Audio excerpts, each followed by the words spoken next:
Hello everyone. I hope you all are not doing just fine but absolutely great and awesome. जैसा कि आपको पता है हमने अपने बोर्ड का आधा सफर तो तय कर लिया है. अब उसी सफर में आगे बढ़ते हैं, अपने मुकाम पे पहुंचते. मतलब इस पूरे चैप्टर को, इस पूरे फिजिक्स को हम खत्म करेंगे इंशाल्लाह. एक और लेक्चर आएगा और विल फिनिश इट अप. आपको पता है हमने लाइट डिस्कस किया, हमने ह्यूमन डिस्कस किया और आज हम आगे नेक्स्ट चैप्टर डिस्कस करेंगे. वो क्या है? इलेक्ट्रिसिटी. ठीक है. So let me tell you guys about myself. My name is Toha. I have done my BTech in Electrical Engineering from National Institute of Technology, Srinagar, and I am teaching you guys what? Physics. ठीक है. तो आपको पता है हम expected question discuss करेंगे. ये सब आते हैं, इसके टॉपिक्स हैं, तो ज़्यादा टाइम नहीं लेंगे. चलो शुरू करते हैं. बेटा जो आपके लॉन्ग आंसर टाइप क्वेश्चंस है वो किस में आएंगे? या तो लाइट में से आएंगे या इलेक्ट्रिसिटी में से आएंगे. अब देखो पहला क्वेश्चन है, state and explain Ohm's law. Describe a method to find the resistance of a coil by using voltmeter and ammeter. Also draw the graph and circuit diagram. बहुत ही इंपॉर्टेंट क्वेश्चन है बेटा. इसकी जो ये है ना वर्डिंग वो डिफरेंट हो सकती है. लेट्स से वो पूछ सकता है आपसे कि state and explain Ohm's law, फिर उसकी एक्सपेरिमेंटल वेरिफिकेशन बताओ, या ऐसे पूछ लेगा. ठीक है. तो लेकिन अगर आप कंसेप्चुअली आपको पता है कि क्या हो रहा है, then you will be able to score maximum out of it. ठीक है. चाहे वो कैसी भी वर्डिंग लो, आपको पता होना चाहिए कि बेसिकली हो क्या रहा है. चलो पहले स्टेटमेंट लिखते हैं ओम्स लॉ का. इट स्टेट्स दैट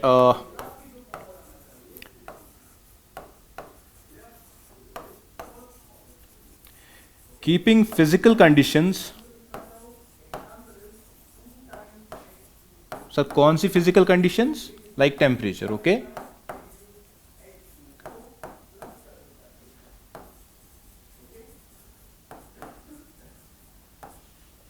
क्या होता है? With increase in voltage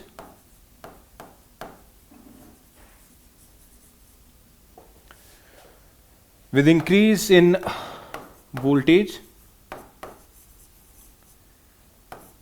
the current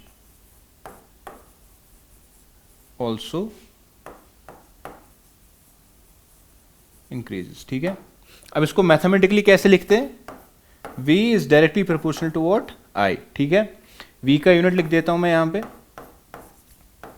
volt, and I का यूनिट है एम्पियर.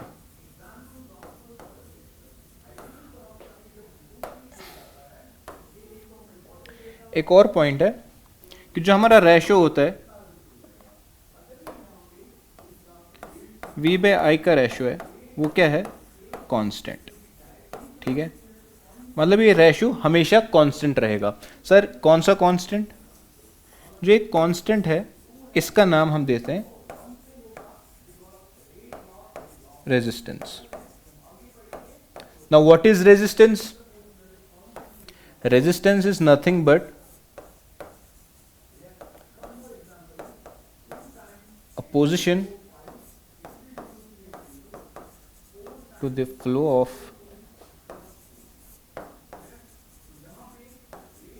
current. मतलब करंट जो फ्लो हो रही है उसकी अपोजिशन, उसे क्या बोलते हैं? रेजिस्टेंस.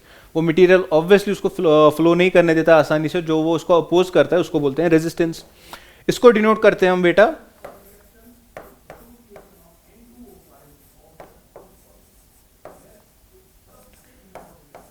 और इसका यूनिट है ओम, जो लिखते हैं हम ऐसे ओमेगा से. ठीक है. इतना क्लियर है? चलो हमने अभी तक क्या क्या लिखा? हमने लिखा that V is directly proportional to I and V by I is what? Constant. और उस कांस्टेंट का नाम क्या है? R. तो मैं ऐसे लिख सकता हूं that V is equal to I R. ठीक है. This is what? This is my Ohm's law. समझ में आया? This is my Ohm's law. ठीक है. इतना क्लियर है? हो गया हमारा ओम्स लॉ डिस्कस. अब आते हैं इसकी एक्सपेरिमेंटल वेरिफिकेशन पे. या जो हमसे क्वेश्चन पूछा गया है कि हमारे पास एक कॉइल है, आपके पास वोल्ट मीटर है और एमीटर है, आप उसकी रेजिस्टेंस निकालो. कैसे निकालेंगे? तो पहले हम बनाएंगे सर्किट डायग्राम. कैसे? देखो मतलब मेरे पास ऐसे बनाते हैं. चलो लेट्स से मैं एक कॉम्बिनेशन ऑफ सेल्स लेता हूँ. That is what? That is my battery. चलो 4 सेल्स लेते हैं. ठीक है. लेट्स से इसकी वोल्टेज 2 वोल्ट है, ये 2 है, ये भी 2 है, ये भी 2 है. ठीक है. दिस इज माई रेजिस्टेंस या कॉइल जिसकी मुझे क्या निकालनी है, रेजिस्टेंस। अब आपको पता है मैं पैरेलल में क्या कनेक्ट करूंगा, वोल्ट मीटर जो क्या देगा, पोटेंशियल डिफरेंस। उसके बाद सीरीज में क्या कनेक्ट करूंगा, एमीटर जो क्या मेजर करता है, करंट। लेट्स से एक सेकंड इसको प्रॉपर्ली बनाता हूं मैं। लेट्स से मैंने पहले बस इस एक सेल को कनेक्ट किया, ठीक है। यहां मैं लिख भी देता हूं आपके लिए,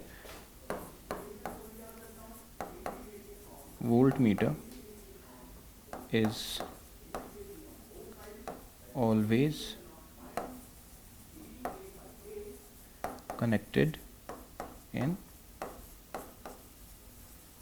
पैरेलल, ठीक है। ये होगा एक पॉइंट। दूसरा point that ammeter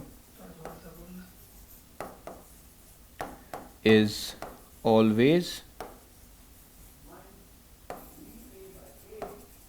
connected in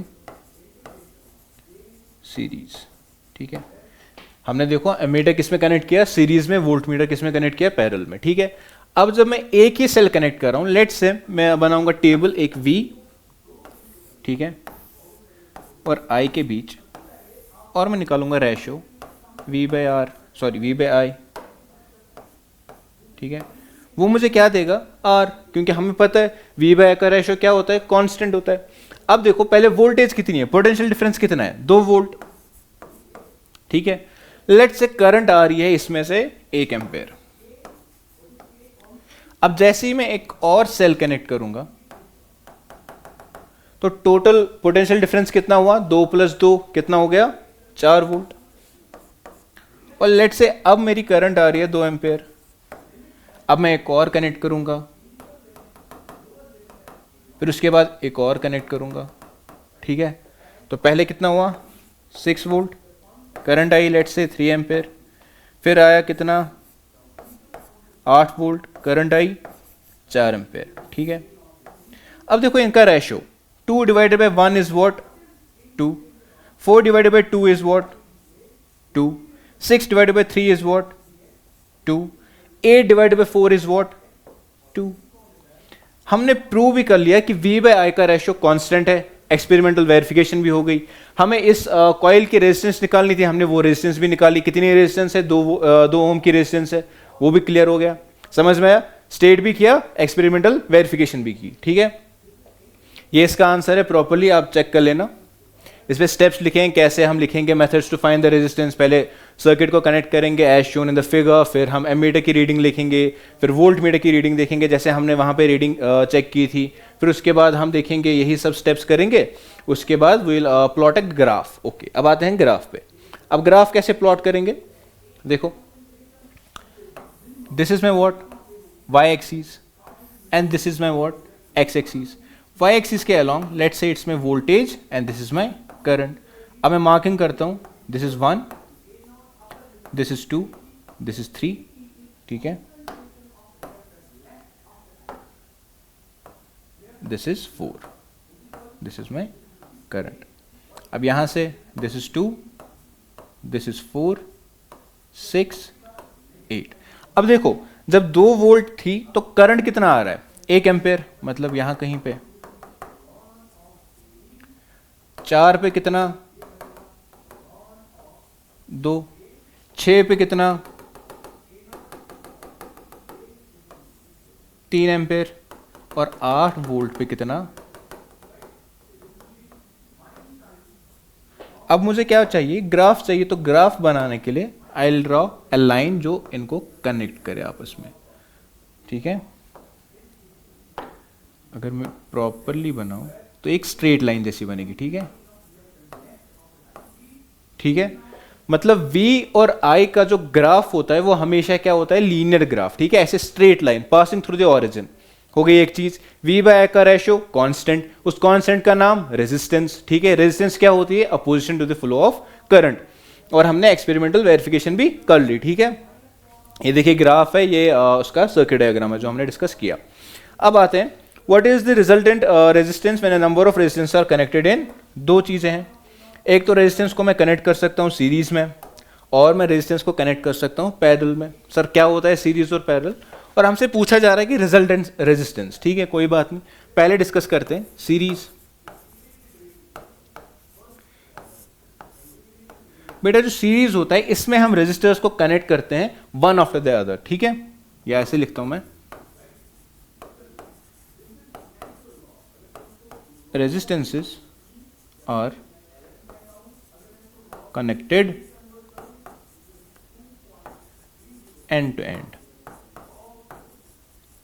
sir end to end मतलब कि अगर मेरे पास दो रेजिस्टेंसेस हैं, ये मेरी एक रेजिस्टेंस है, ये इसका एंड है, और इसी एंड के पास मैं एक और रेजिस्टेंस कनेक्ट करूंगा। ठीक है, समझ में आया? अब करते हैं बात किसकी, दूसरे तरीके की, दैट इज पैरेलल। इसमें क्या होता है, इसमें मैं रेजिस्टेंस को कनेक्ट करता हूं अक्रॉस टू सेम पॉइंट्स। जब मेरे पास दो पॉइंट्स होंगे, सेम पॉइंट्स होंगे, उन्हीं पॉइंट्स के बीच में रेजिस्टेंस को कनेक्ट करता हूं। कैसे, इसको पहले लिख देते हैं।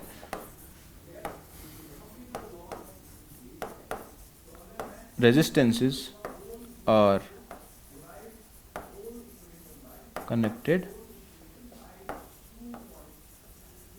अक्रॉस टू, यहां पे लिखते हैं सेम पॉइंट्स। मतलब कि अगर मेरे पास ये एक पॉइंट है, let's say A, and this is my second point B. ठीक है, this is A and this is B. अब इन्हीं दो के अक्रॉस में रेजिस्टेंसेस को कनेक्ट करूंगा। कैसे, चलो यहां से एक रेजिस्टेंस को ऐसे कनेक्ट किया, ठीक है, यहां से एक और रेजिस्टेंस को कनेक्ट किया, यहां से एक और रेजिस्टेंस को कनेक्ट किया, लेकिन पॉइंट्स क्या रह रहे हैं, दो सेम। तो ये हो गया, मैंने उसमें किस में कनेक्ट किया, पैरेलल में, और ऊपर वाला किसमें, सीरीज में। ठीक है, इतना क्लियर है? अब एक और चीज अब ध्यान रखो, चलो वो आगे डिस्कस करते हैं। अब आते हैं कि अब मुझे निकालना है रिजल्टेंट रेजिस्टेंस। कैसे निकालेंगे, चलो पहली चीज लेट्स डिस्कस अबाउट सीरीज। अब हमें पता है सीरीज में क्या होता है, एंड टू एंड कनेक्ट करते हैं। ओके, डायग्राम बना लेते हैं।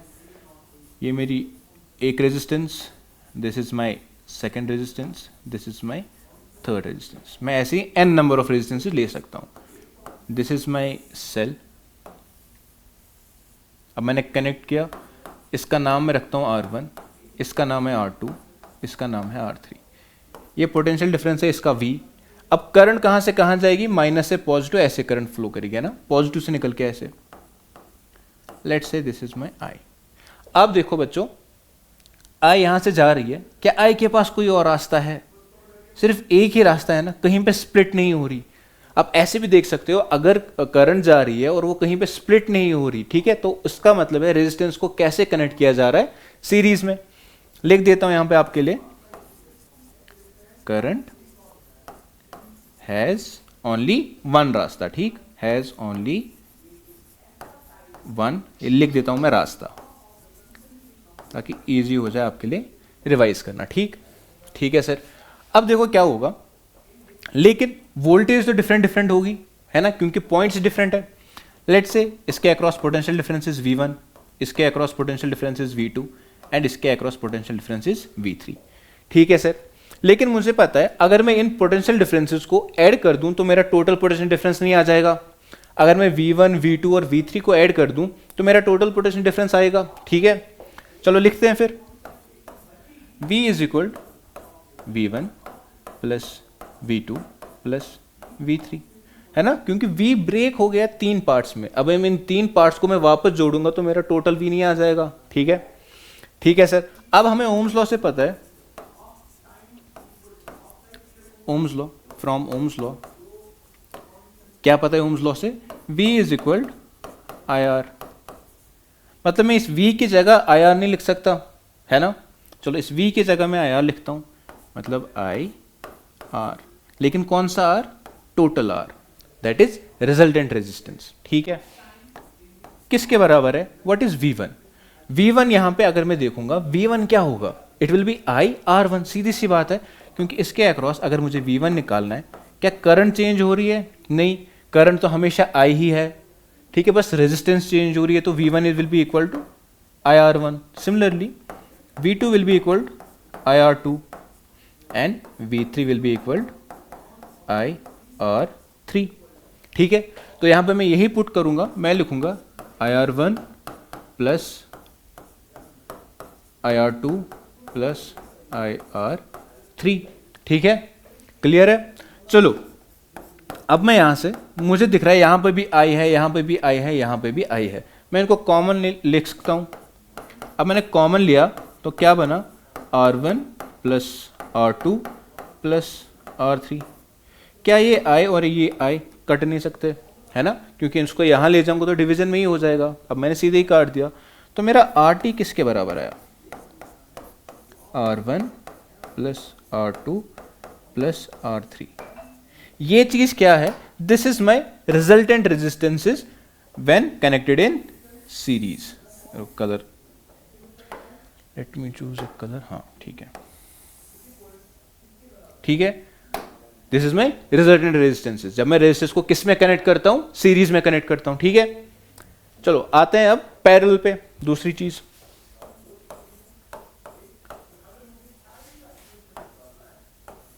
मतलब अक्रॉस दो सेम पॉइंट्स, उन्हीं के अक्रॉस में रेजिस्टर्स को कनेक्ट करूंगा। अब देखो, मान लेते हैं ये दो पॉइंट्स हैं, इनके अक्रॉस मुझे रेजिस्टेंस कनेक्ट करना है। चलो एक रेजिस्टेंस ऐसे कनेक्ट किया, एक और रेजिस्टेंस ऐसे कनेक्ट किया, एक और रेजिस्टेंस ऐसे कनेक्ट किया। ठीक है, ये मेरी सेल होगी। चलो, कितना गंदा बना रहा हूं मैं।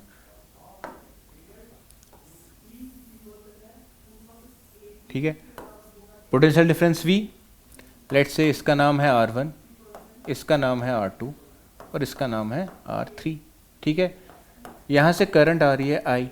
अब देखो करंट जैसे फ्लो करेगी, अब यहाँ पे पहुँच के इसके पास कितने रास्ते हैं, 3 रास्ते हैं।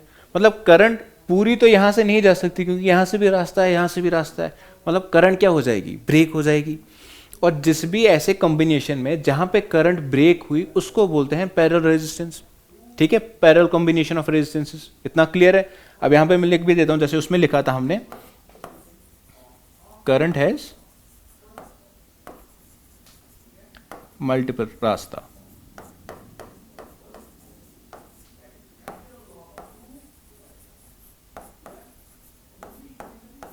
ठीक, डन इतना। अब देखो वोल्टेज दो पॉइंट्स के बीच में सेम रहेगी। क्यों सर? पोटेंशियल डिफरेंस होता क्या है? The work done to move a charge from one point to another. Point दो तो सेम है, जितना इस रेजिस्टेंस के लिए उतना इसके लिए उतना इसके लिए। क्या वो चेंज हो रहा है? नहीं सर।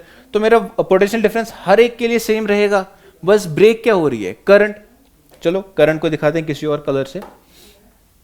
लेट से यहां से करंट जा रही है I1, यहां से करंट जा रही है I2 और यहां से करंट जा रही है I3। ठीक है, वापस आते हैं अपने वाइट पे। चलो सर, अब तो इतना पता है। अब मुझे पता है कि जो मेरी करंट है यही ब्रेक हो गई 3 पार्ट्स में। मतलब अगर मैं इन 3 पार्ट्स को वापस से जोड़ दूं तो क्या मेरी I वापस करंट नहीं बनेगी? है ना?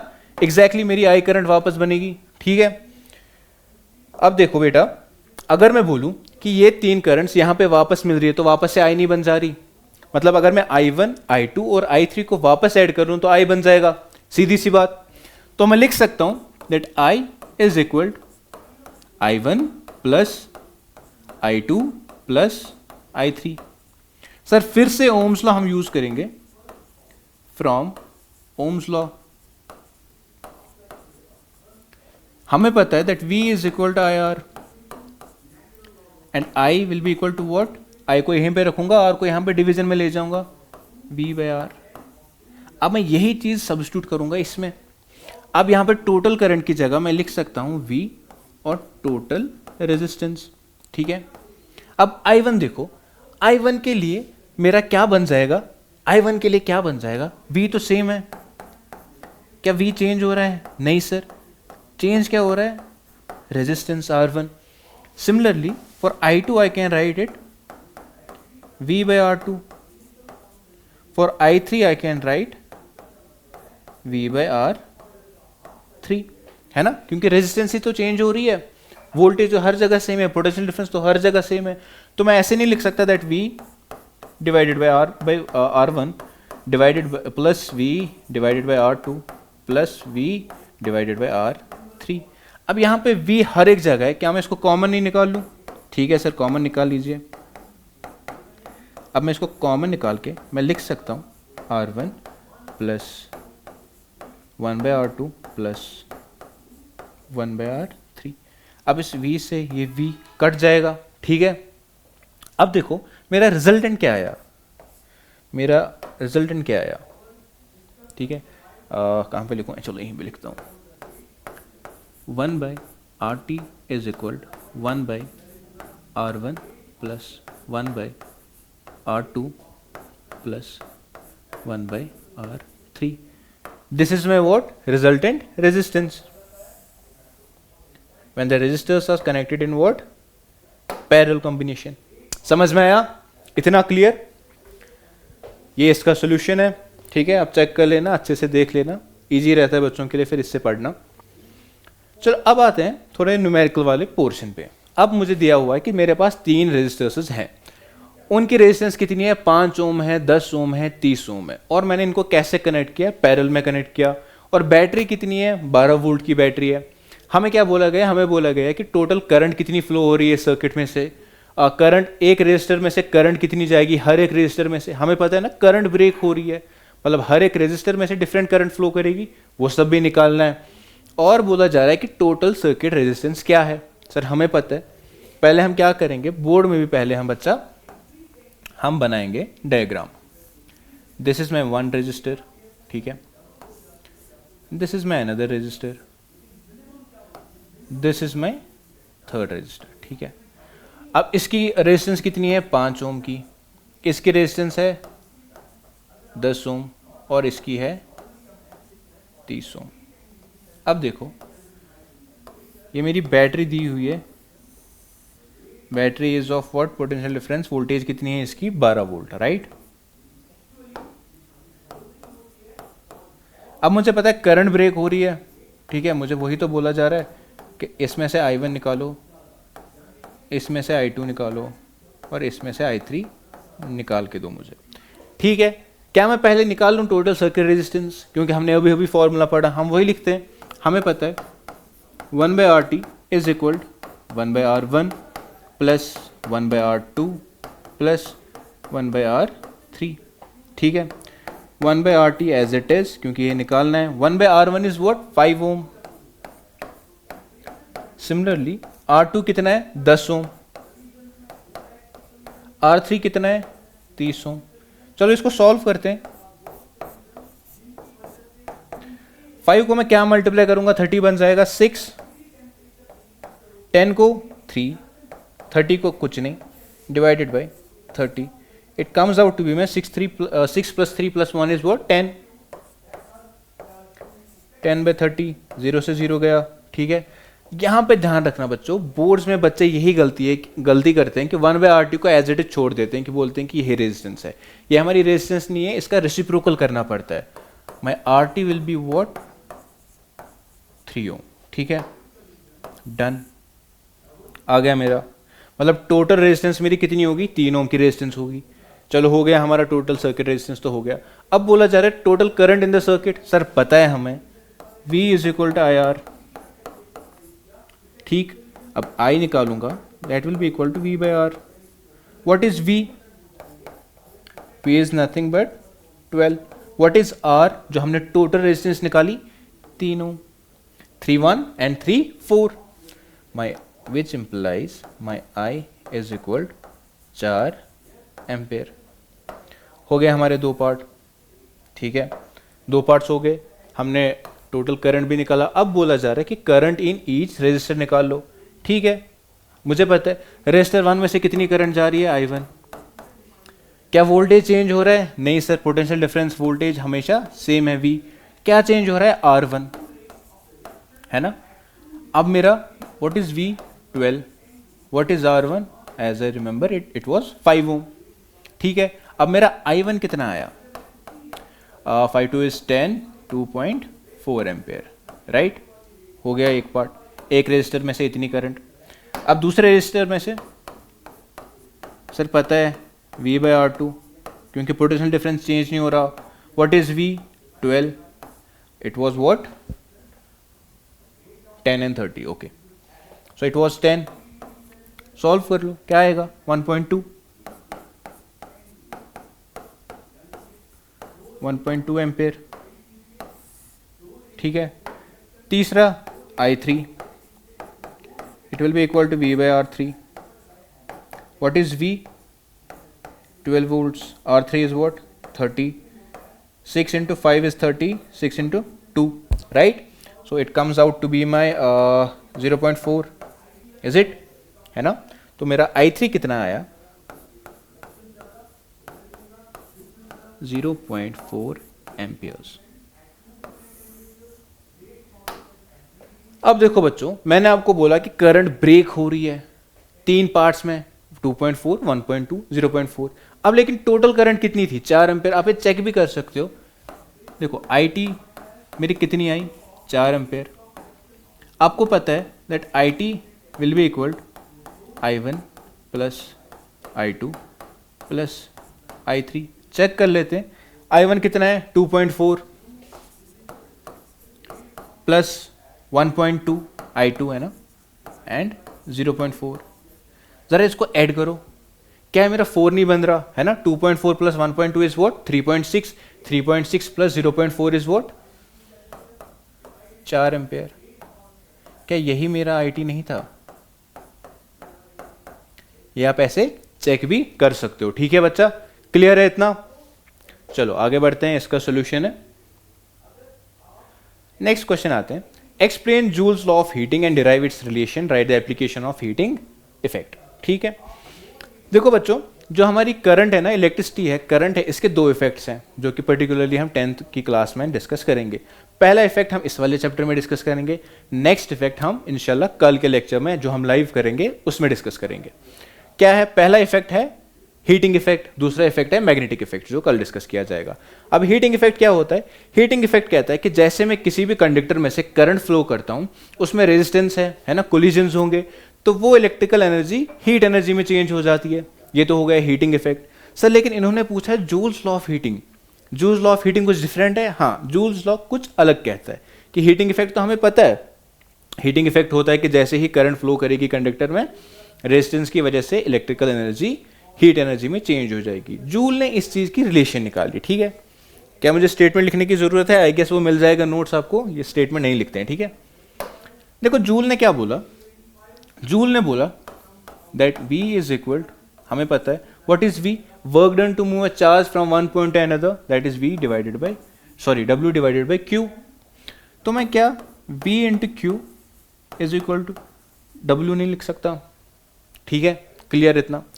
अब आप लोगों ने 9th में पढ़ा होगा rate of doing work is what? Power. पढ़ा है ना 9th में? अब जहां भी आप रेट देखेंगे आप क्या करेंगे? डिवाइड बाय टी, दोनों साइड से. हर एक डेफिनेशन में जब भी आप रेट देखोगे आप डिवाइड करोगे टी से. लेट्स से हम करंट की बात करते हैं, हम क्या बोलते हैं? What is current? Current is the rate of flow of charge. मतलब चार्ज को डिवाइड कर देंगे टी से. ऐसी what is power? Rate of doing work, मतलब वर्क को डिवाइड कर दूंगा टी से. चलो ठीक है सर, तो फिर मैं लिख सकता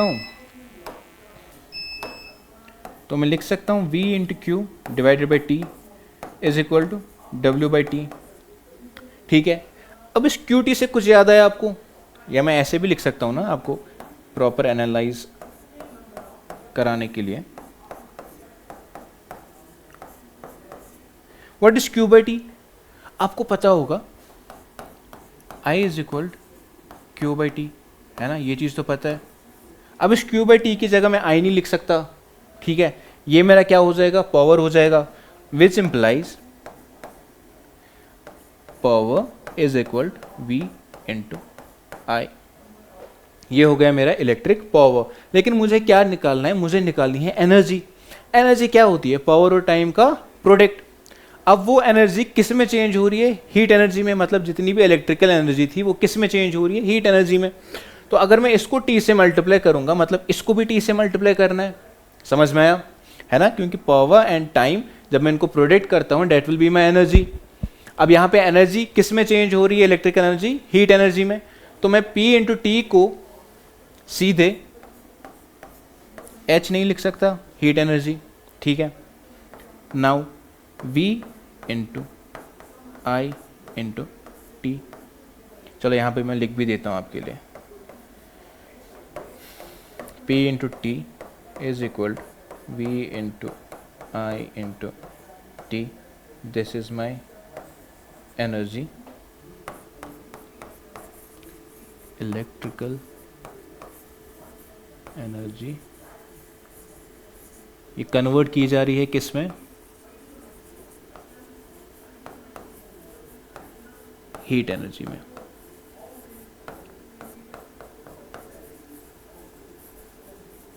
ठीक है, अब मैंने निकाल लिया that H is equal to V into I into T. अगर किसी बच्चे ने कभी बुक खोली होगी तो वो बोलेगा sir V into I into T, ऐसा कुछ तो मैंने H नहीं देखा था।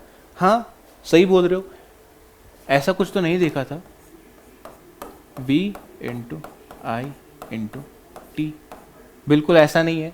लेकिन मुझे पता है from ohms law V is equal I R. क्या मैं यहाँ पे V की जगह आई आर लिख दूँ? किसी को कोई दिक्कत इसमें? चलो लिख देते हैं, H is equal I into R into I into T. I and I इनको प्रोडक्ट कर दूंगा तो क्या बन जाएगा,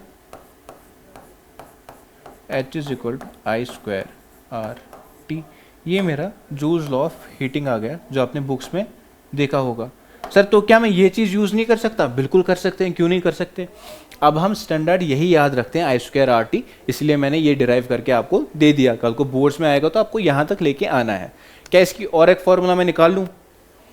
मुझे पता है that V is equal I R.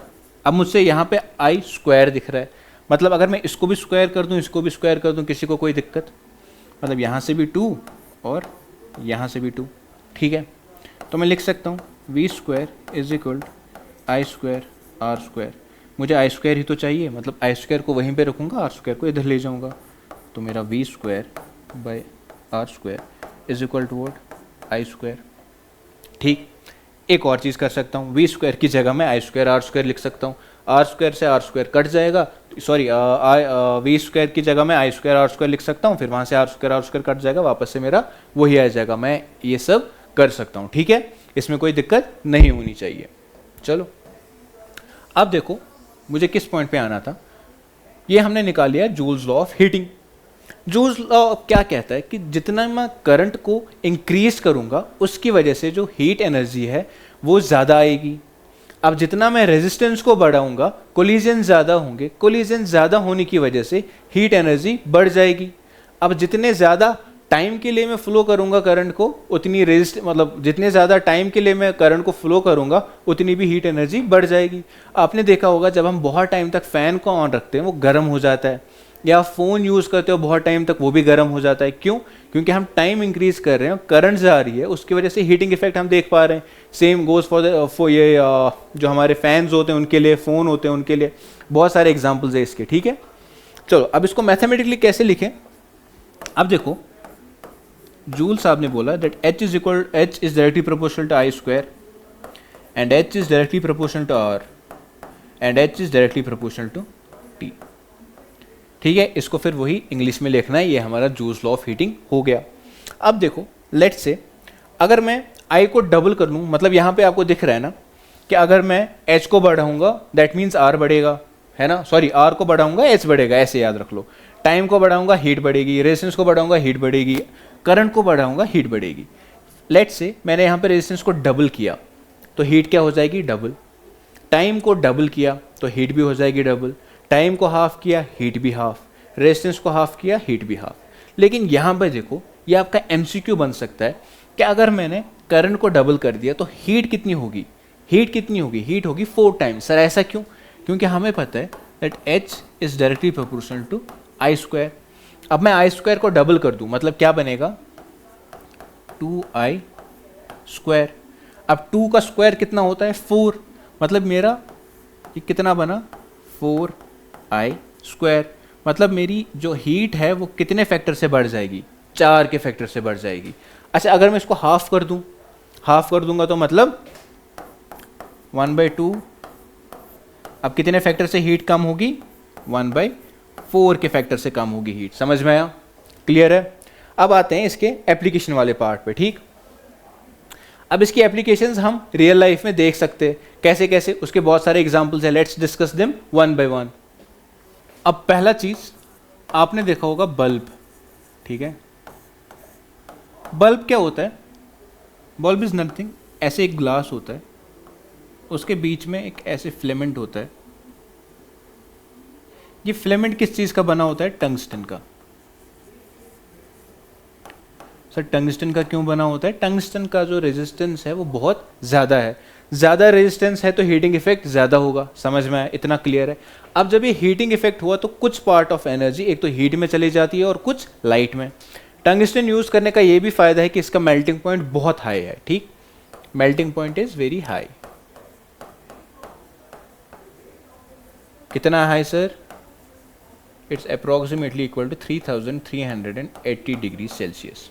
Clear है, मतलब इतना ज़्यादा गर्म हो जाएगा तब मेल्ट होगा, इसीलिए हम टंगस्टन यूज़ करते हैं। लेकिन एक और इंटरेस्टिंग चीज़ है, जो एक बल्ब होता है ना, एक ग्लास होता है, ऐसे ऐसे ग्लास में बंद होता है ना, कुछ ऐसा होता है। इस ग्लास में इनर्ट गैसेस होते हैं, आर्गॉन होता है, नाइट्रोजन होता है। क्यों होता है ऐसा, क्योंकि जो हमारा टंगस्टन है ये ऑक्सीडाइज हो जाता है, ठीक है। अगर इसको ऐसे ही हम रख दें, इनर्ट एनवायरनमेंट में नहीं रखे, ऐसे ही रख दें, उसका ग्लास तोड़ दें, तो ये जो टंगस्टन है जब ये गर्म हो जाएगा ऑक्सीडाइज हो जाएगा। तो इस ऑक्सीडाइजेशन को बचाने के लिए हम इसमें क्या रखते हैं, नाइट्रोजन एंड आर्गॉन, ठीक है। चलो लिख देता हूं मैं, नाइट्रोजन या आर्गॉन और इनर्ट, या लिख सकता हूँ, हाँ इनर्ट ही लिख देते हैं, inert gases are used in bulbs to protect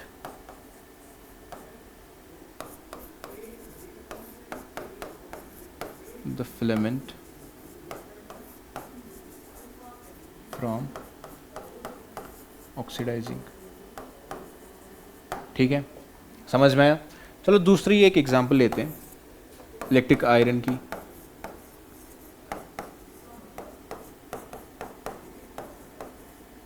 electric iron में क्या होता है, हम उसमें जो नीचे वाला प्लेट होता है ना, जो हम प्रेस करते हैं सुबह कपड़ों को अच्छा बनाने के लिए, उनको साफ सुथरा, फिर जब हम धोते हैं उसके बाद प्रेस करते हैं, तो उसे इलेक्ट्रिक आयरन बोलते हैं। वो किस प्रिंसिपल पे काम करता है, वो भी इसी वाले प्रिंसिपल पे काम करता है। उसमें क्या होता है, जो नीचे वाला प्लेट होता है वो बना होता है नाइक्रोम का, वो एक अलॉय है।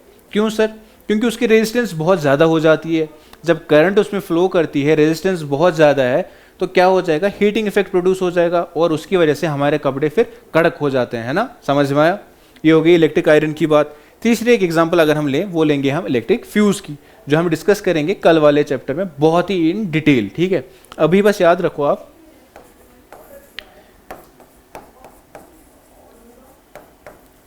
Electric fuse. चलो इसमें लिखते हैं nichrome plate, nichrome plate is used. इसमें देखो क्या होता है, थिन वायर होती है, use it for safety purpose.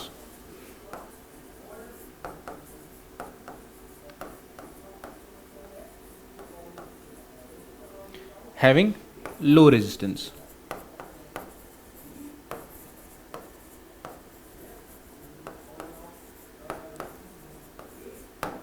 मतलब देखो क्या होता है, जब हम एक सर्किट में इस फ्यूज वायर को कनेक्ट करते हैं, इसमें जैसे ही करंट जाएगी तो एक गर्म हो जाती है, ठीक है। लेट्स से मैंने एक फ्यूज लिया, उसकी रेटिंग थी 5 एम्पेयर, मतलब 5 एम्पेयर की रेटिंग वो झेल सकता है। जैसे ही मैंने उसको कनेक्ट किया, 5 एम्पेयर का करंट जा रहा है, 3 एम्पेयर का, 2 एम्पेयर, 1 एम्पेयर, वो गर्म तो हो रहा है लेकिन उस पर वो मेल्ट नहीं हो रहा। जैसे ही कभी फॉल्ट हो गया तो, या फिर करंट कभी ज़्यादा आ गई, लेट्स से 6 एम्पेयर की करंट आ गई, अब हमें पता है I square R T, H is equal to I square R T. जैसे ही आई बढ़ेगा, आई डबल हो जाएगा या आई बढ़ेगा तो हमारा हीट एनर्जी भी बढ़ जाएगी। हीट एनर्जी बढ़ेगी तो ये मेरा फ्यूज़ है ये मेल्ट हो जाएगा। जैसे ही मेल्ट हो गया, तब तक सर्किट ऐसे था, मेल्ट हो गया बीच में ऐसे ओपन हो गया तो सर्किट में से करंट नहीं फ्लो करेगी। इसीलिए हम ये किस में यूज़ करते हैं, सेफ्टी पर्पजेस के लिए। समझ में आया बच्चा, क्लियर है? ठीक है, तो क्या क्या डिस्कस किया हमने, जूल्स लॉ ऑफ हीटिंग क्या बोलता है, फिर हमने उसको मैथमेटिकल डेरिवेशन भी निकाली, आई स्क्वायर आर टी। चलो आपके लिए ये मैं एक ही जगह लिख देता हूँ, different, H is equal I square R T. कभी हम ये यूज़ कर सकते हैं, है ना, टाइम बचाने के लिए, आई स्क्वायर आर टी। दूसरी चीज़, अब मैंने आपको पहले भी बोला था ना कि मैं आई बाई, अब देखो ऐसे, सॉरी, अब देखो मैं वी स्क्वायर को लिख सकता हूँ आई स्क्वायर आर स्क्वायर, तो यहाँ पे आई स्क्वायर को लिख सकता हूँ V square by R square. अब मैं इस चीज़ को यहाँ पे पुट करूँगा, आई स्क्वायर की जगह क्या लिखूँगा, V square R square into R, इस आर से ये आर कटा, अब मेरा एच क्या बन के आया, वी स्क्वायर बाई आर, ठीक है, इंटू टी, इंटू टी, ठीक है। हो गई दो फार्मूलाज, हो गई हमारी दो फार्मूलाज। तीसरी फार्मूला जो हमने डिराइव की थी, H is equal to V into I into T. ये डिफरेंट फार्मूलाज है न्यूमेरिकल्स को अप्रोच करने के लिए, तो आपको ईजी बना दूंगा मैं एक ही जगह पे। चलो इसको रखते हैं ताकि अगर आप कल को रिवाइज करें तो अच्छे से देख पाए, ठीक है। ये हो गए हमारे डिफरेंट फार्मूलाज। ये देखो इलेक्ट्रिक फ्यूज, इलेक्ट्रिक आयरन, ये सब हमने अच्छे से डिस्कस किया, ठीक है। अब आते हैं very short answer type questions पे। A bulb is connected in to a 220 volt generator and it draws a current of 0.5 ampere, ठीक है। हमें क्या बोला जा रहा है, calculate the power of the bulb. हमने पावर निकाल लिया, ठीक है। चलो यहाँ पे लिख दूं मैं, देखो इलेक्ट्रिक पावर,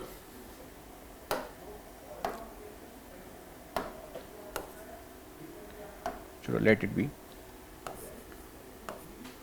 हमने पावर जब निकाला, जब हम जूल्स लॉ ऑफ हीटिंग निकाल रहे थे तो हमने इलेक्ट्रिक पावर भी निकाल लिया, V इंटू आई, है ना, V इंटू आई।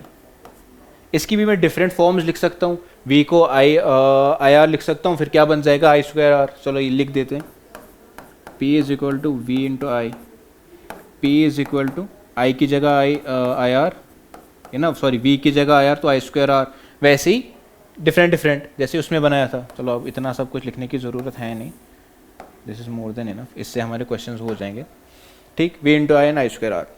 अब इस पावर का जो यूनिट है, इसका यूनिट क्या होता है, वॉट, ठीक है। ये थोड़ा पावर इसी में डिस्कस कर लेते हैं, इसी क्वेश्चन में। Unit of power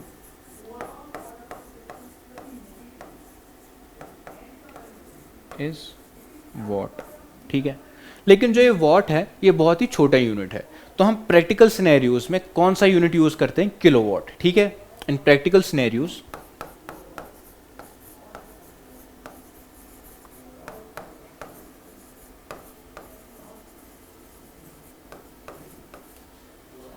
we use kilowatt, ठीक है। अब बेटा आप ये चीज याद रखोगे, जब भी आप कहीं पे किलो देखोगे तो आप मल्टीप्लाई करोगे 10 रेज़ पावर 3 से। जब आप मिली देखोगे तो आप मल्टीप्लाई करोगे 10 रेज़ पावर -3 से। माइक्रो देखोगे 10 रेज़ पावर -6 से। सर क्या मतलब, लेट्स से मैंने बोला 5 माइक्रो एम्पेयर की करंट, तो आप क्या लिखोगे इसको, 5 इंटू माइक्रो की जगह वर्ड 10 रेज़ पावर -6 एम्पेयर। अब यही होता 5 मिली एम्पेयर, तो आप क्या लिखते, 5 इंटू 10 रेज़ पावर -3 एम्पियर्स, ठीक है। वैसे ही किलो होगा तो 10 रेज़ पावर 3। चलो ये होगी पावर की बात। उसके बाद हम एनर्जी भी डिस्कस करेंगे आगे। अब पूछा जा रहा है, क्वेश्चन पे आते हैं कि मुझे पोटेंशियल डिफरेंस दिया हुआ है, 220 वोल्ट जनरेटर है और करंट कितनी ड्रॉ करा है, 0.5। अब हमें बोल रहा है पावर निकालो। ईजी है, या इसी पे कर दें, इसी पे कर देते हैं। P is equal V into I. What is V? It's 220। What is I?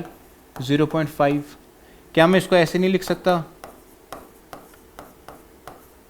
5/10, 0 से 0 गया, मेरा P कितना आया, 5 2 इज 10 5 2 इज 10, 110 वॉट। ठीक है, ठीक है, क्लियर है। ये हो गया हमारा आंसर। चलो चलो आगे बढ़ते हैं। ये नहीं चाहिए हमें, 110 वॉट हमारा आ गया। ठीक, अब पूछा जा रहा है why are coils of electric toaster and iron made up of alloy rather than a pure metal. Alloy का इसलिए बनाते हैं क्योंकि उनकी रेजिस्टेंस ज़्यादा होती है, उनका मेल्टिंग पॉइंट ज़्यादा होता है, वो गर्म हो जाते हैं तो मेल्ट नहीं होते आसानी से, उनका ऑक्सीडाइजिंग नेचर कम होता है, मतलब वो जलते नहीं हैं। ठीक है, वो बहुत ही टफ होते हैं। तो ये सब चीज़ें आती हैं, इसकी वजह से हम एलॉय को किस में यूज़ करते हैं, एलॉय यूज़ करते हैं जब हमें हीटिंग इफेक्ट चाहिए होता है। फॉर एग्जांपल, जब हमने देखा, हमने इलेक्ट्रिक आयरन की बात की, हमने नाइक्रोम क्यों यूज़ किया, क्योंकि वो एलॉय था। एलॉय उसमें क्या होता है, रेजिस्टेंस ज़्यादा है, रेजिस्टेंस ज़्यादा है तो हीटिंग इफेक्ट ज़्यादा आ जाएगा। उसकी वजह से एक तो वो मेल्ट नहीं होता, ऑक्सीडाइज नहीं होता, जैसे हमने देखा टंगस्टन को रखना पड़ता था इनर्ट एनवायरनमेंट में, लेकिन नाइक्रोम में वैसा कुछ सीन है नहीं।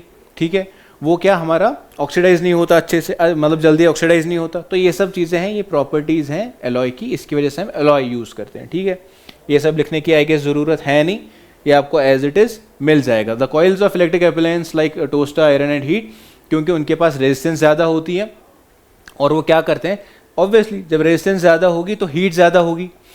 ठीक है, और क्या है कि इनका जो मेल्टिंग पॉइंट है वो बहुत ज़्यादा होता है, ये आसानी से डैमेज नहीं होते। ठीक है, और इनका मेल्टिंग पॉइंट हमने ये सब डिस्कस किया, और ऑक्सीडाइज नहीं होते आसानी से। ठीक, अब आते हैं 100 joule of heat is produced in each second in 4 ohm resistor, find the potential difference across the resistor. देखो बेटा, चलो इसको यहाँ पे हीट डिस्कस नहीं कर, ये ना एनर्जी डिस्कस नहीं करते हैं, आगे डिस्कस करेंगे। 100 जूल ऑफ हीट जो प्रोड्यूस हो रही है ईच सेकंड 4 ओम रेजिस्टेंस में, पोटेंशियल डिफरेंस फाइंड करो। इजी है, एच आपको दिया हुआ है 100 जूल। ठीक है, रेजिस्टेंस भी दी हुई है व्हाट 4 ओम। ठीक है, मुझे क्या बोला जा रहा है, पोटेंशियल डिफरेंस निकालो। इजी है, मुझे पता है, मैं एच को आई स्क्वायर आर टी भी लिख सकता हूँ, लेकिन मुझे आई दिया हुआ नहीं है तो मैं वो यूज़ ही क्यों करूँ, इसलिए तो मैंने दूसरा भी निकाला था, V square by R T. अब पर सेकेंड है तो यहाँ पे टी की जगह क्या आएगा 1, है ना, सीधी सी बात है, वो लिखने की ज़रूरत है नहीं। What is H here, H is my 100 joule. ठीक है, व्हाट इज वी, वी दिया हुआ क्या, नहीं वी निकालना है। ठीक है, वी स्क्वायर को ऐसे ही रखते हैं। What is R, R is 4 ohms.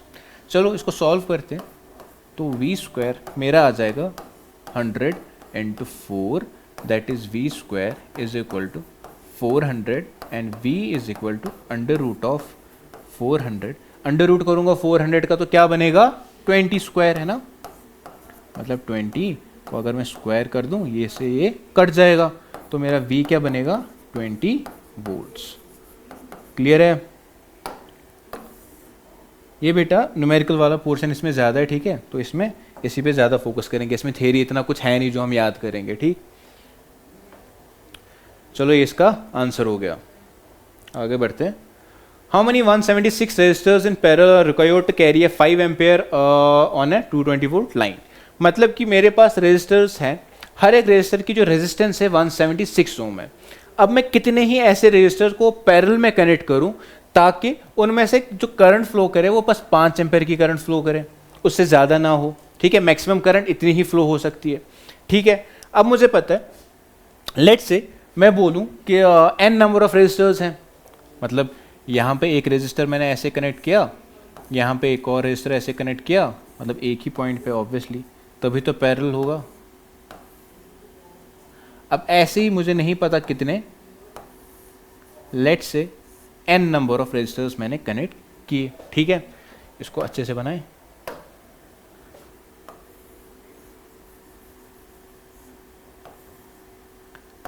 अब मुझे नहीं पता कितने हैं, मैं बोल रहा हूं कि n नंबर ऑफ रेजिस्टर्स हैं। Let's say n number of resistors, n number of resistors. मैं बोल रहा हूं कि मैं जब n नंबर ऑफ रेजिस्टर्स को ऐसे पैरेलल में कनेक्ट कर रहा हूं तो मेरी करंट इतनी आ रही है। ठीक है, अब मैं अगर इनका रिजल्टेंट निकालूं तो मुझे नहीं पता क्या 1/RT is equal 1/R1 plus 1/R2 plus so on 1/Rn। ठीक है, कितनी टर्म्स हैं, n नंबर ऑफ टर्म्स, तो ऊपर क्या आ जाएगा n, क्या मेरा R1 R2 Rn सेम नहीं है क्या? क्योंकि दिख वहीं से दिया हुआ है 176 ओम, तो मुझे पता है that R1 is equal to R2 is equal to so on Rn is equal to 176 ohms. तो यहाँ पे मैं लिख सकता हूँ डिवाइडेड बाई 176। ठीक है, इतना क्लियर, डन है इतना। सर अब RT भी तो नहीं पता, ये कैसे निकाले? मुझे पता है जब RT मैं ऐसे लूँगा तो मैक्सिमम करंट 5 एम्पेयर की जाएगी, वोल्टेज भी दी हुई है, तो मैं क्या ओम्स लॉ यूज़ नहीं कर सकता? From ohms law V is equal to I R. Maximum current required to flow is what? 5 ampere. V मुझे दिया हुआ है, जब मैं लिख सकता हूँ 220 वोल्ट्स इज इक्वल टू आई कितना है? 5 ampere into R T, total resistance. अब मैं इनको डिवाइड कर दूंगा, ये मेरा क्या आ जाएगा? 220 by 5 is equal to R T, which implies 5 4 is 20, 5 4 is 20 ohms.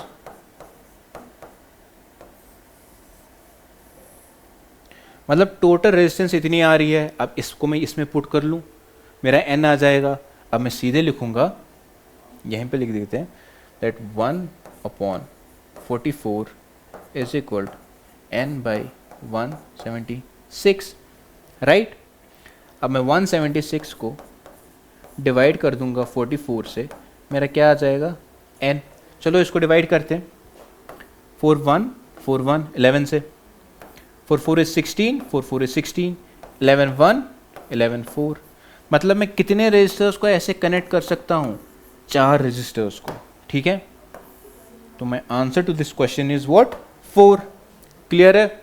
ठीक है, आई एम ट्राइंग कि मैं इसको बहुत ही आसान बनाऊँ आपके लिए। आई होप आपको सब समझ में आ रहा है। ये इसका आंसर है। A wire of 1 ohm is divided into 2 halves and both halves are connected in parallel, the new resistance will be। चलो इसके लिए एक छोटा सा कंसेप्ट है जो हम और समझते हैं। मुझे पता है resistance is what? Resistance is nothing but the opposition to the flow of current. ठीक है, अब रेजिस्टेंस किसी फैक्टर पे डिपेंड करती है। कौन कौन से फैक्टर्स हैं वो लिख देते हैं यहाँ पे। फैक्टर्स ऑन विच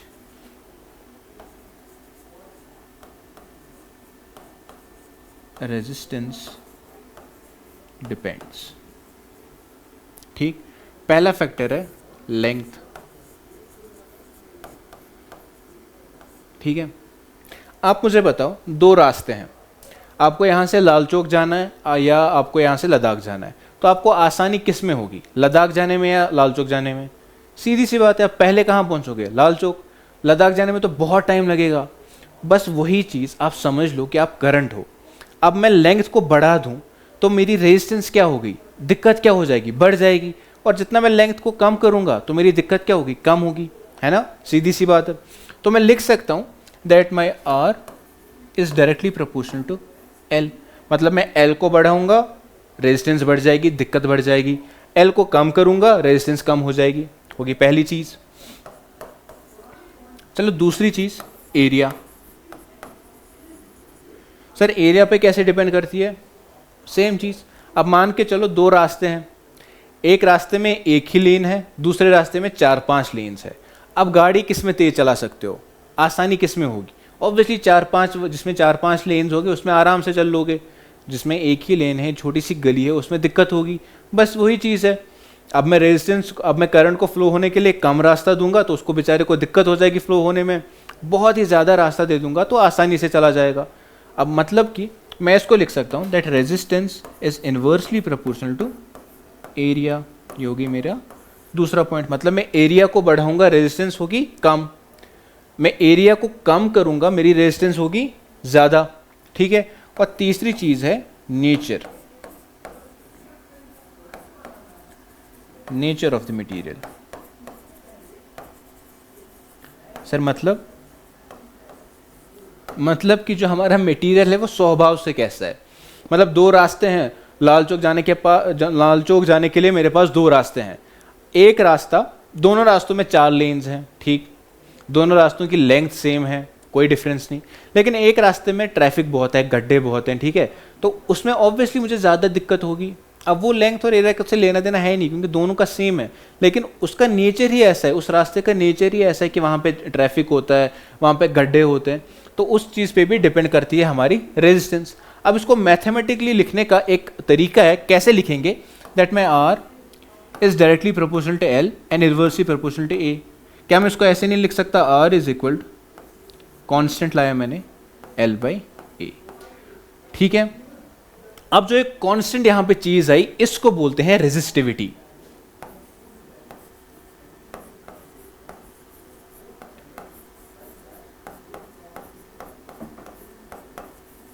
ठीक, अब इस रेजिस्टिविटी का यूनिट क्या है, इसका यूनिट है बच्चों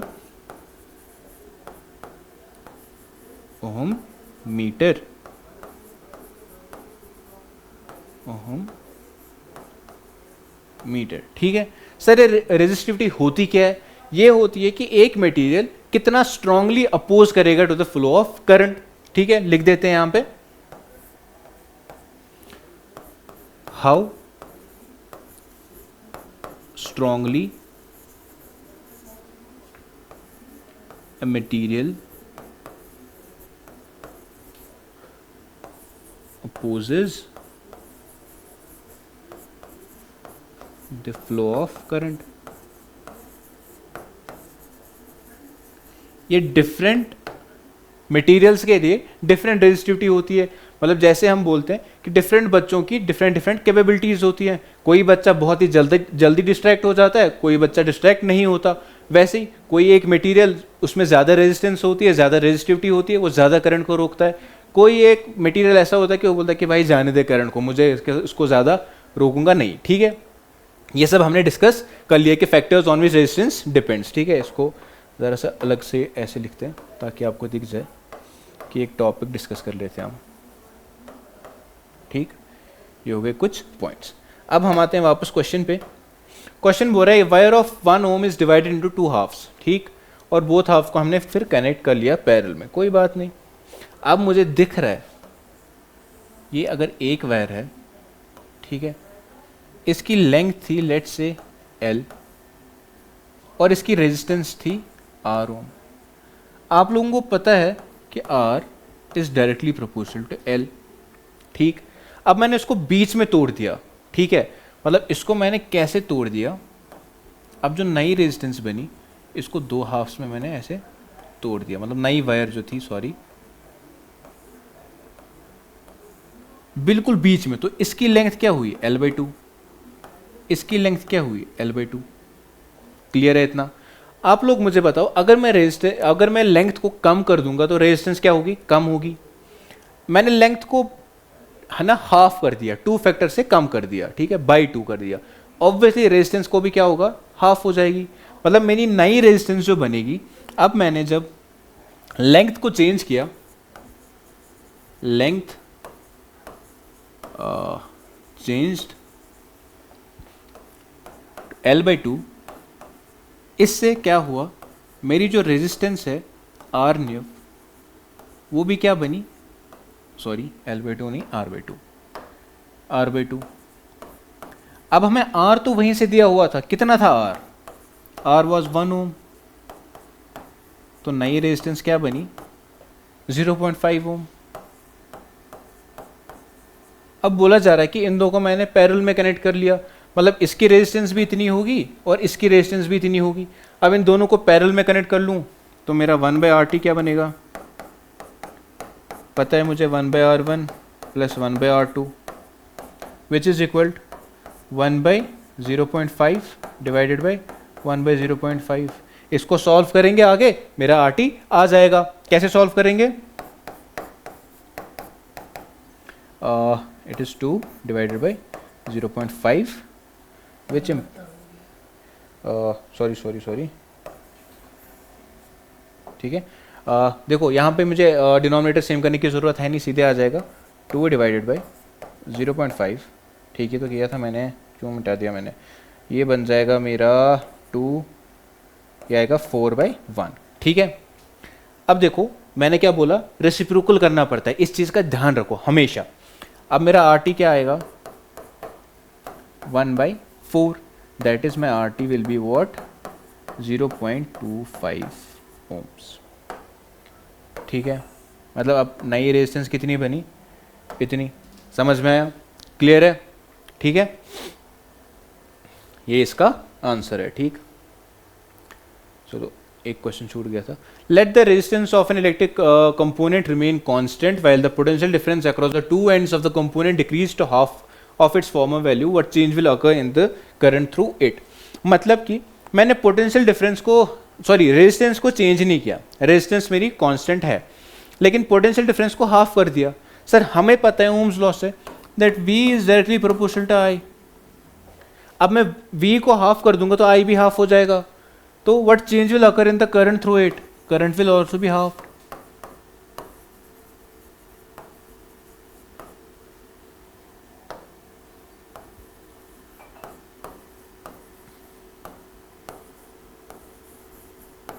ऑल्सो बी हाफ। ठीक है, इजी क्वेश्चन था ये। शॉर्ट आंसर टाइप पे आते हैं। The potential difference between the terminals of an electric heater is 60 volt when it draws a current of 4 ampere from the source. मतलब कि पहले एक हीटर है, ठीक है, वो कितना पोटेंशियल डिफरेंस कितनी है, 60 वोल्ट, मतलब 60 वोल्ट की पोटेंशियल डिफरेंस हमें अप्लाई कर रहे हैं, और वो कितना करंट ड्रॉ कर रहा है, 4 एम्पियर।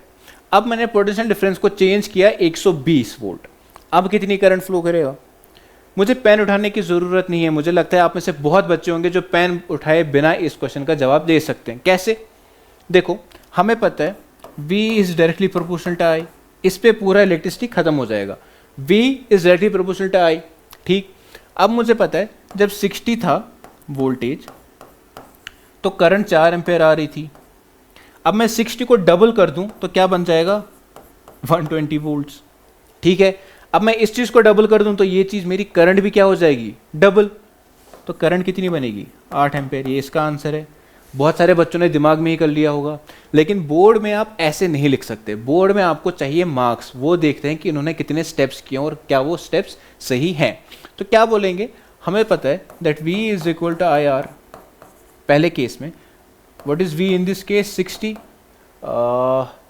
I मुझे कितना है, 4 एम्पेयर, और रेजिस्टेंस मुझे नहीं पता। It will be my 60/4 is equal to R। It's 4 1 and 5, मतलब रेजिस्टेंस इज 15 ओम। मतलब इस हीटर की रेजिस्टेंस है 15 ओम। क्या जब मैंने पोटेंशियल डिफरेंस इंक्रीज किया 120 ओम, क्या मैंने हीटर चेंज किया, क्या मैंने नेचर चेंज किया मटेरियल का? नहीं। मतलब रेजिस्टेंस तब भी कितनी रहेगी, 15 ओम ही रहेगी। अब देखते हैं, अब मैंने जब पोटेंशियल डिफरेंस इंक्रीज किया तो मेरा V कितना बनेगा, V मेरा बना 120 इज इक्वल, I मुझे पता नहीं है, निकालना है, but resistance I know that is 15, that is 120 upon 15 is equal to I 3 2 and 4 3 1 and 3 8, वही तो आया। I is equal to 8 amperes. ठीक है, क्लियर है, समझ में आया? हो गया हमारा ये क्वेश्चन भी। ठीक है, ये इसका आंसर है। An electric lamp of, next question is, the electric lamp of 100 ohm, a toaster of resistance 50 ohm and a water filled filter of resistance 500 ohm are connected in parallel to a 220 volt source. What is the resistance of an electric iron connected to the same source that takes as much current as all the three appliances and what is the current through it? मतलब 3 resistors हैं, obviously इनकी कुछ resistance है वो दी हुई है। अब मैं इन 3 की जगह एक ही इलेक्ट्रिक आयरन यूज करना चाहता हूं जो उतनी करंट लेगा जितनी इन तीनों ने मिलके ली।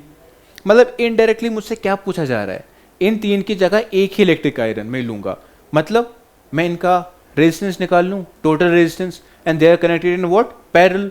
तो मुझे पता है दैट 1/RT, अब फॉर्मूला लिखने की जरूरत नहीं है, आई गेस आप सीधे लिखते हैं, 1/100 divided by 1/50 divided by plus 1/500। क्या मैं इसको ऐसे नहीं लिख सकता?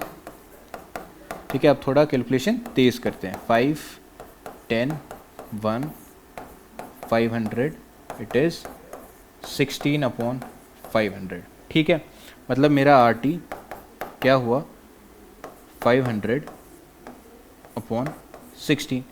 ठीक, चलो इसको यहीं से करते हैं। 4 4 इज 16, 4 1 इज़ 4, 4 2 इज़ 8, 125। ठीक है, अब ये आगे सॉल्व होगा, हाँ होगा, क्यों नहीं होगा। 4 1 4 3 इज 12, 1.2 समथिंग, ठीक।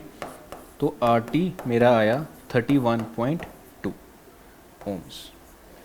मतलब कि इलेक्ट्रिक आयरन की रेजिस्टेंस इतनी होनी चाहिए जिससे इतनी ही मतलब उतनी करंट ड्रॉ होगी जितना इन तीनों ने मिल के करंट ड्रॉ की। अब क्या पूछा है, what is the current through it. अब इसके थ्रू करंट निकालनी है, सीधी सी बात है, V is equal to I R. V is what 220 divided by 31.25 is equal to I। ये निकाल लोगे करंट मिल जाएगी, समझ में आया। It will be I guess 7 point something, हाँ 7.04, ठीक है। क्लियर है, ये सॉल्व नहीं करूंगा मैं, आप कर लेना, ठीक है। यहाँ पे सोल्यूशन दिया हुआ है। चलो आगे बढ़ते हैं। 2 lamps, one rated for 100 watt at 220 volts and the other is 60 watt at 220 volts are connected in parallel to electric main supply, what current is drawn. जब मैं सप्लाई वोल्टेज को क्या रख रहा हूँ 220 volts, ठीक है। अब हमें बोला जा रहा है कि करंट मुझे बताओ कितनी होगी। अब हमें पता है पैरेलल में मैंने कनेक्ट किया, मतलब मेरी करंट क्या हो रही है, स्प्लिट हो रही है, क्योंकि करंट के पास करंट हैज मल्टीपल रास्तास। अब करंट के पास मल्टीपल रास्ते हैं तो मतलब करंट हो जाएगी स्प्लिट। अब जैसे ही करंट स्प्लिट होगी, लेट्स से 2 लैम्प्स है, इट इज फॉर लैम्प 1, चलो उसकी बात करते हैं। उसमें मुझे पता है P is equal to watt V into I, right. P is watt 100 watts, V is watt 220 into I, this is I1, okay. तो I1 मेरा क्या आ जाएगा 100 into 220, it will be 0.45 ampere I guess, 0. Yes, ठीक है। Calculation check कर लेना, अभी जल्दी कर रहा हूँ मैं, ठीक। चलो लैम्प 2 की बात करते हैं।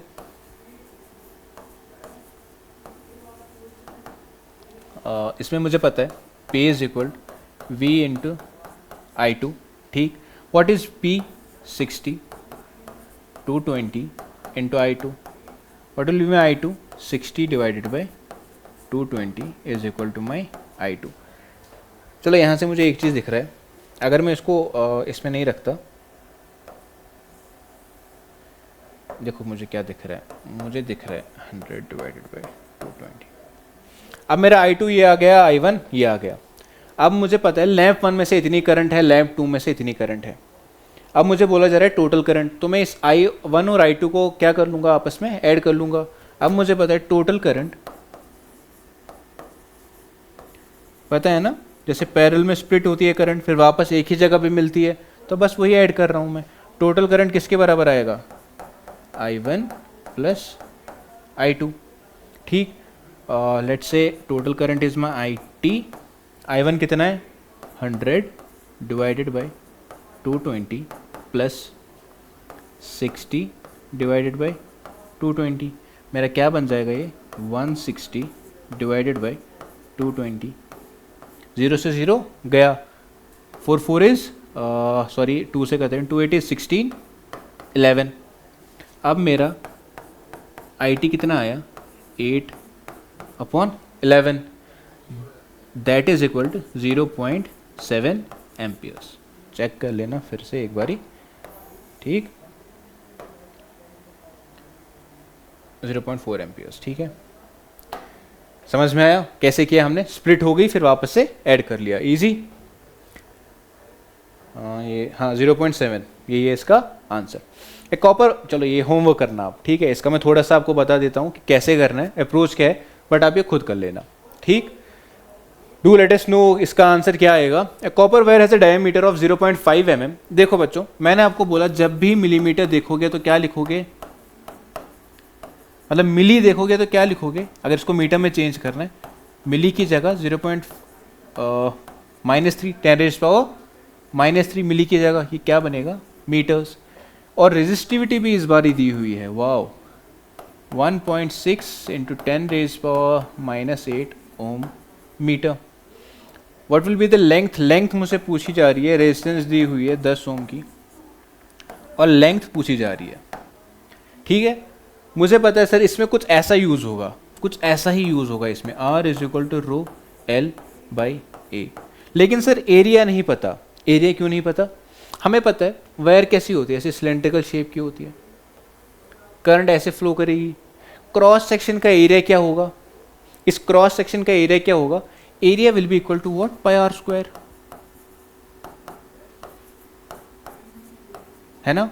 अब आर क्या है पता है हमें सर, d/2, हम बहुत ही अच्छे स्टूडेंट्स हैं, हमें पता है, बस d/2 करना है, बाकी सारे वैल्यूज इसमें आएंगे। चलो ये भी रख देता हूँ मैं, r into A divided by rho will give me my length. समझ में आया। और क्या पूछा है, how much does the resistance change if the diameter is double. Diameter double है मतलब यहाँ पे d/2 नहीं करना है, यहाँ पे सीधे 0.5 ही लेना है। इसको पुट करोगे, कैलकुलेट करोगे, आंसर आ जाएगा। समझ में आया। चलो ये इसका आंसर है, मिल भी जाएगा आपको वैसे। अब आते हैं, आई गेस ये लास्ट क्वेश्चन है, लंबा वीडियो हो गया, चलो कोई बात नहीं। Several electric bulbs design to be used on 220 volt electric supply line और रेटेड 10 वोल्ट्स, मतलब कि 10 वॉट सॉरी, मतलब कि मेरे पास कुछ बल्ब हैं, जैसे हमने वो रजिस्टर वाला क्वेश्चन किया था बिल्कुल वैसे ही। अब मुझे नहीं पता मैंने कितने बल्ब्स कनेक्ट किए, let's say n number of bulbs,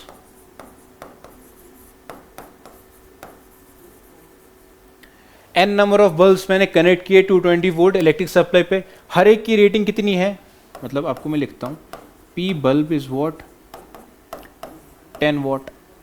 मुझे वोल्टेज दी हुई है, कितनी है वोल्टेज 220 वोल्ट्स, ये भी दी हुई है। अब हमसे पूछा जा रहा है कि कितने लैंप्स में कनेक्ट कर सकता हूँ so that the maximum allowable current is 5 ampere. Current भी दी हुई है 5 एम्पेयर। क्या बेटू, अगर इसमें कुछ पावर है, इसमें कुछ पावर है, इसमें कुछ पावर है, इनको मैं ऐड कर दूं तो मेरा टोटल पावर नहीं आ जाएगा, राइट। तो मैं लिख सकता हूं माई PT मतलब टोटल पावर, PT सर नहीं है, PT टोटल पावर है V इंटू आई, ठीक। My PT will be equal to what, it's 220 into 5, my PT will be equal to 50 is 0, 52 is 10, 52 is 10,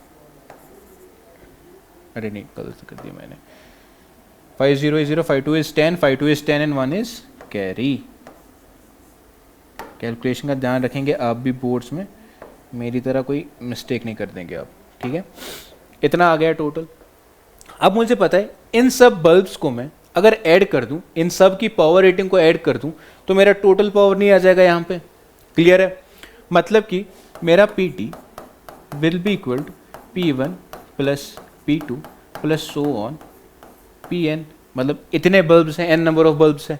अब मुझे पता है that P1 is equal to P2 is equal to P3 so on is equal to Pn।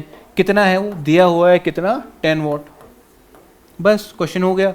अब कितनी terms हैं, n terms हैं, तो मैं PT लिख सकता हूँ n into P। What is PT 1100, n मुझे नहीं पता, P इज वॉट 10 वॉट्स, 0 से 0 गया, मेरा n क्या आएगा 110 बल्ब्स। मतलब इतने बल्ब्स में आपस में कनेक्ट कर सकता हूं जिससे मैक्सिमम अलोवेबल करंट कितनी होगी 5 एम्पेयर की, और हर एक बल्ब की रेटिंग कितनी होगी 10 वॉट की, ठीक है। ये इसका आंसर है हाँ।